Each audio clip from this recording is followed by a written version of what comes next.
కర్కాటక రాశి వారు ఈ నూతన ఆంగ్ల సంవత్సర ప్రారంభకాల సమయంలో ఈ అష్టమి అమావాస్య తిథి యందు ఎలాంటి విధి విధానాలు పాటించాలో ఈ వీడియోలో సవివరంగా సంపూర్ణంగా తెలుసుకుందాం. కర్కాటక రాశిలో ఏ ఏ నక్షత్రాలు వస్తానగా పునర్వసు నక్షత్రంలోని చివరి పాదం 4వ పాదము, పుష్యమి నక్షత్రంలోని 4 పాదాలు, ఆశ్లేష నక్షత్రంలోని 4 పాదాలు కలిపితే కర్కాటక రాశి. చాలామందికి పుట్టినటువంటి కాల సమయంలో డేటా ఆఫ్ బర్త్లు సక్రమంగా లేనటువంటి కారణం చేత పేరు యొక్క మొదటి అక్షరాన్ని అనుసరిస్తూ రాశిని తెలుసుకునే ప్రయత్నం అవుతుంది. అవి ఏ అక్షరాలు ఒకసారి పరిశీలన చేద్దాం. హి, హు, హే, హో, డా, డి, డు, డే అక్షరాల వారందరూ కర్కాటక రాశి జాతకులే. కర్కాటక రాశి యొక్క అధిపతి చంద్రుడు. వీరికి తృతీయ స్థానంలో కేతు సంచార స్థితి సంచారం చేయడం వలన చిన్న చిన్న విషయాలకు ఆందోళన, అందరూ ఇటు తల్లిదండ్రులు, ఇంట్లో వాడిన వారు, ఆఫీస్లో ఉండబడిన వారందరూ కూడా నా పైన అధికారాన్ని చెలాయిస్తున్నారు అనే పరిస్థితి మీకు అధికంగా ఉంటుంది. కానీ మీ క్షేమం గురించి వాళ్ళు చెప్తున్నారు అని చెప్పి మీరు ఆలోచించగలిగినట్లయితే అంతా మీకు మంచి కాలమే అని చెప్పి గమనించాలి. సంతాన స్థానంలో బుధ శుక్ర సంచార స్థితి ఉండడం వల్ల తల్లిదండ్రులు, గురువులు, పిత్రాజీతాలు, తల్లిదండ్రుల నుంచి వచ్చేటువంటి స్థిరచర ఆస్తులలో విజయం మీ సొంతం అవుతుంది. నూతనంగా వివాహమైన వారికి సంతాన యోగం. 6వ స్థానంలో రవికుజ సంచార స్థితి ఉన్నప్పుడు స్థిరత్వము, యోగము, ఆస్తులు, ఆదాయము, బంగారు ఆభరణాలు, గృహాలు, క్రయ విక్రయాలు యోగదాయకాలు. అష్టమంలో శని సంచార స్థితి ఉండడం వలన చిన్న చిన్న విషయాలకు ఆందోళన చెందడం, ఆవేశమైన నిర్ణయాలు తీసుకోవడం, పగ, ప్రతీకారం అంటూ అనేక రకాలమైన పరిస్థితుల్లో అనేక మంది శత్రువులను మీరు తయారు చేసుకునే పరిస్థితి ఉంటుంది.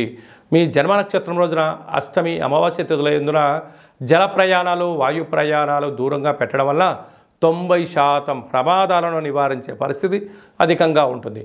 భాగ్యస్థానంలో రాహు సంచార స్థితి ఉండడం వల్ల భార్యాభర్తలు, ప్రేమికులు, పార్ట్నర్షిప్ వ్యవహారాల మధ్య నమ్మకం, సయోధ్య, ఓర్పు, నేర్పు అవసరం. లేకపోతే అన్నింటా అనేక రకాల సమస్యలకు మీరు కేంద్రబిందు అవుతారు. రాజ్యస్థానంలో గురు సంచార స్థితి ఉండడం వల్ల ఉద్యోగ మార్పు, స్థల మార్పు సూచించినను ఇప్పుడు అంతగా యోగదాయకం కాదు అని చెప్పి మీరు గమనించగలగాలి. అలాగే నీటి వ్యాపారాలు, హోటల్ వ్యాపారాలు, గృహ భవన నిర్మాణ కార్యక్రమాలు, వ్యవసాయ సోదరిమణులు, చేతి వృత్తులు చేసుకునేటువంటి వారందరికీ కూడా ఇది చాలా మంచి కాలము అని చెప్పి గమనించాలి. కనుక ఈ అష్టమి తిథి యందున ఈ ఆంగ్ల సంవత్సరం ప్రారంభకాల సమయంలో ఏం చేయగలగాలి అన్నట్లయితే ప్రతిరోజు తెల్లటి పుష్పాలను చంద్రుడికి నమస్కారం ప్రతిరోజు చేసుకొని శివాలయంలో రాత్రిపూటను ఏర్పాటు చేయడం, ఉదయం పూట కళవు వెంకటనాయకానిగా వెంకటేశ్వర స్వామి వారికి ప్రసాదాన్ని ఏర్పాటు చేయడము, శునకపు మహారాజులు అనక కుక్కలకు ఆహారాన్ని మద్యాన్ని పోసినట్లయితే ఈ అష్టమ స్థానంలో శని ప్రభావము, మీరు చేస్తున్న వృత్తులలో ఉద్యోగులు ఆటంకాలు తొలగిపోతాయని చెప్పడంలో ఏమాత్రము సందేహమే లేదు అని చెప్పి గమనించాలి. సింహరాశి వారు నూతన ఆంగ్లనామ సంవత్సరంలో ప్రారంభమైనప్పుడు ఈ అష్టమి అమావాస్య రోజు ఎలాంటి విధి విధానాలు పాటించాలో ఈ వీడియోలో సవివరంగా సంపూర్ణంగా తెలుసుకుందాం. సింహరాశిలో ఏ నక్షత్రాలు వస్తాయనగా మఖా నక్షత్రంలోని 4 పాదాలు, పుబ్బా నక్షత్రంలోని 4 పాదాలు, ఉత్తరా నక్షత్రంలోని 1 పాదం కలిపితే సింహరాశి. అలాగనే చాలామందికి పుట్టినటువంటి కాల సమయంలో డేటా ఆఫ్ బర్త్లు లేనటువంటి కారణం వలన పేరు యొక్క మొదటి అక్షరాన్ని అనుసరిస్తూ రాశిని తెలుసుకునే ప్రయత్నం చేద్దాం. అవి ఏ అక్షరాలు అన్నట్లయితే మా, మీ, ము, మే, మో, టా, టీ, టు, టే అక్షరాల వారందరూ సింహరాశి జాతకులే. సింహరాశి యొక్క అధిపతి రవి. వీరికి అర్ధాష్టమ బుధ శుక్ర సంచార స్థితి ఉండడం వలన వృత్తులలో, ఉద్యోగాల్లో, వ్యాపారంలో ప్రమోషన్స్ రావడం, విందులు వినోదాల్లో పాల్గొనడం, ఆర్భాటాలకు వెళ్లకుండా అణుకుగా మెలుగుగా ఉన్నట్లయితే ధనం వృధా కాకుండా పేరు ప్రతిష్టలు, రాజగౌరవాలు, రాజ సన్మానాలు మీ సొంతం కాబోతున్నాయని చెప్పి గమనించాలి. సంతాన స్థానంలో రవి కుజ సంచార స్థితి కారణం వల్ల నూతనంగా వివాహమైన వారికి సంతాన యోగం, తల్లిదండ్రుల యొక్క ఆశీస్సులు, ముత్తాతల నుంచి స్థిరచరాస్తులు, తల్లిదండ్రుల నుంచి లేకుంటే మీకు వారి దగ్గర నుంచి గవర్నమెంట్ పరమైనటువంటి ఉద్యోగాలు కానీ ధనం కానీ వచ్చేటువంటి అవకాశాలు చాలా యోగదాయకమని చెప్పి గమనించాలి.